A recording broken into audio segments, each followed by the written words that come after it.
Hello guys, আসসালামু আলাইকুম। আমি এনএস ডেয়ারি থেকে আয়না বলছি। আজকে ভিডিওতে সবাইকে স্বাগতম। আজকে আমরা বানাবে কই মাছ ভাজি। তো এই ভিডিওটা সবাই পুরোটা দেখে যাবেন। তো প্রথমে পাতিলে কই মাছগুলোকে কেটে নিল।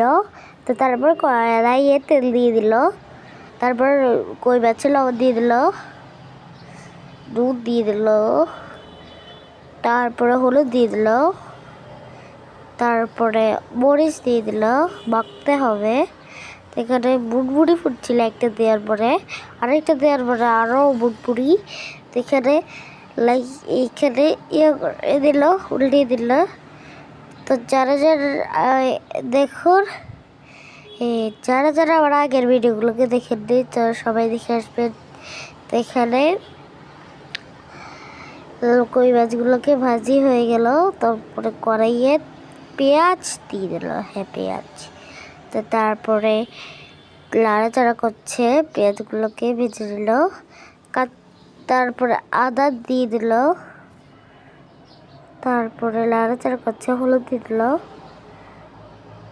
তো তারপরে মরিচ দিয়ে দিল অনেকগুলো। মরিচ দিলে কালারটা একটু বেশি সুন্দর আসে।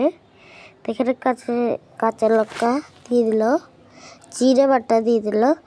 আমি আগেও বলছি, এখনও বলছি, আগেও বলেছি, এখনও বলছি। তো এখন জিরে বাটা দিলে আর পানি দিলে অনেক সুন্দর কালার আসে। তো যারা যারা আগের ভিডিওতে দেখে আসেন, প্লিজ দেখে আসবে। তো প্রথমে তারপরে নাড়াচাড়া করছি। তো তারপরে এখানে দেখুন লুকটা অনেক সুন্দর। তারপরে কই মাছগুলোকে একটি একটি ছেড়ে দিল। তারপরে এখানে আরেকটি ছেড়ে দিল, ধনিয়া পাতা দিয়ে দিল। তো হয়ে গেল আমাদের কই মাছ। তো সবাই সাবস্ক্রাইব করে দেবেন, লাইক শেয়ার কমেন্ট করে দেবেন। বাই।